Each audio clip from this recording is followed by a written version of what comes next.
7 سوال عاید اسیان 7 نوامبر در زندان.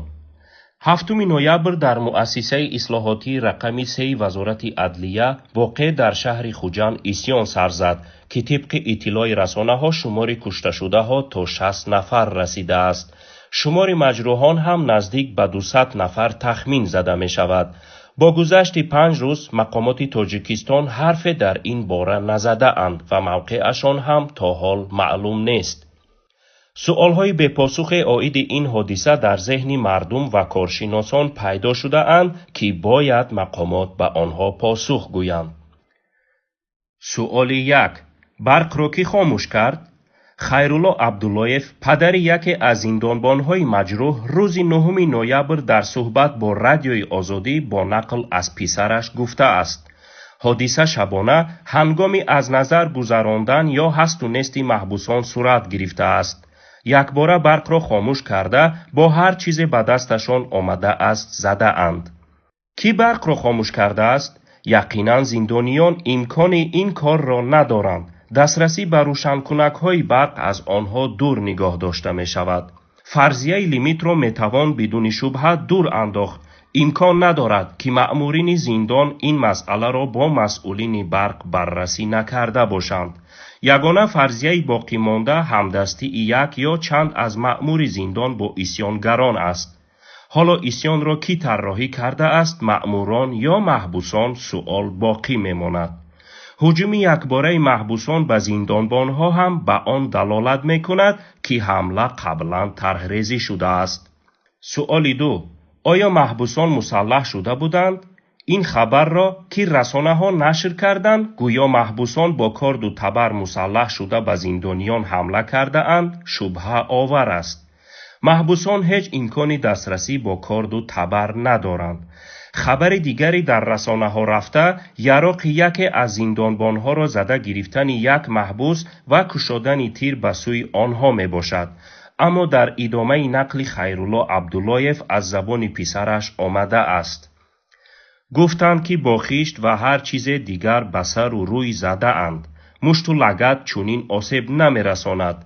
دهشت است. 8 یا 9 دندانش شکسته است. رویش را دوخته اند. سر و روی پسرم یگان جای آباد ندارد. یعنی محبوسان نه با سلاح بلکه با خیشت و دیگر اشیا به زندانبانها هجوم کردند. دلاوره قادیروف همسر میرسعید قادیروف افسری کشته شده که به حیث سردار شعبه تربیوی در زندان کار میکرد در صحبت با ازیا پلوس چنین گفته است. گروه از محبوسان به کارمندان زندان در افتادند. هنگام حمله شوهر من از خود حمایه میکرد، زنازنی مینمود ولی آنها را رها نمیکرد، ولی آن ناکسان او را کشتند. سپس به رحمانه کارمند دیگر احسان یعقوبوف 27 ساله را به قتل رسانیدند. چی خیلی که میبینید اینجا حرف از سلاح آتشفشان نیست. 2 کشته شده از جانب مقامات در نتیجه لطوکوب جان دادند. سؤال 3. چرا مقامات وارد گفتگو با اسیانگران نشدند؟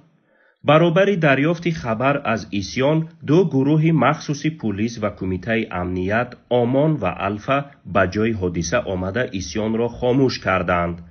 با کشتن 10 نفر و مجروح ساختن بیش از 100 نفر توسط سلاح‌های آتشفشان.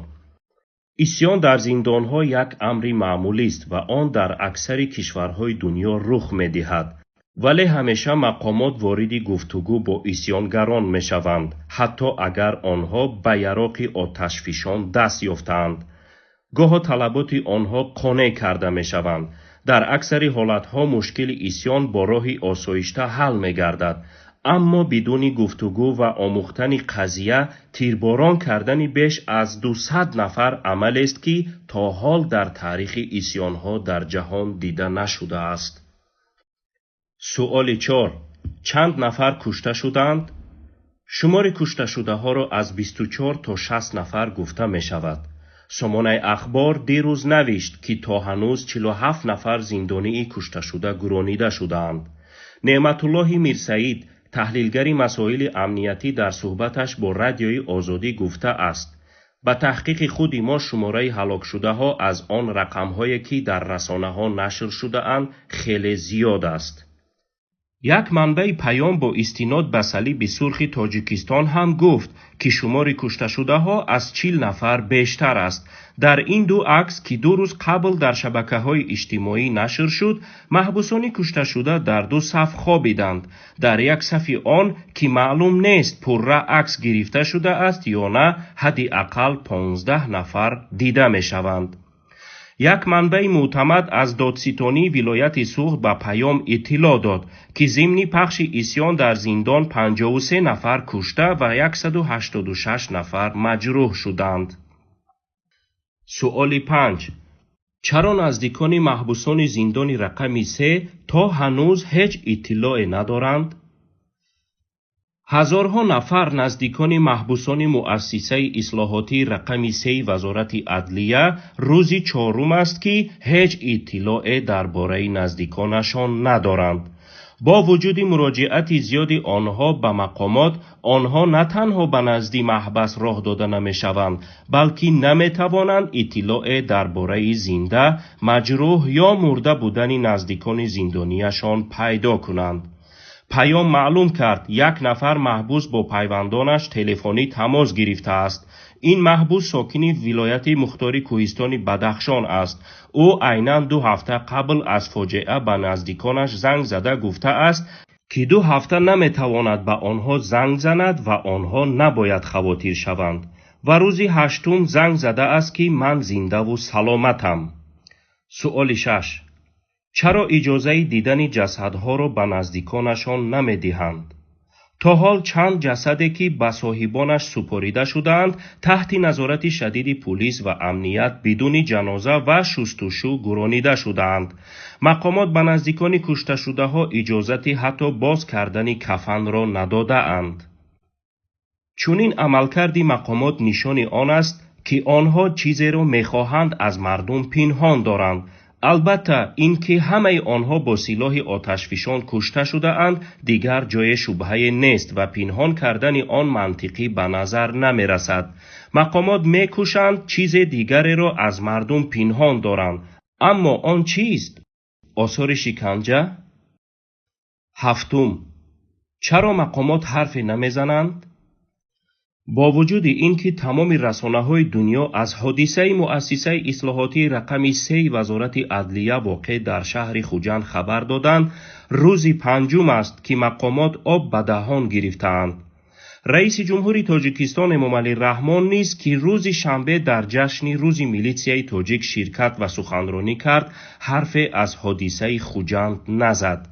او حتی از ویرانکنی قاعده های راه در بدخشان اظهار نگرانی نمود، اما از کشته شدن بیش از 50 شهروند کشوری که آن را اداره می کند سخن نگفت.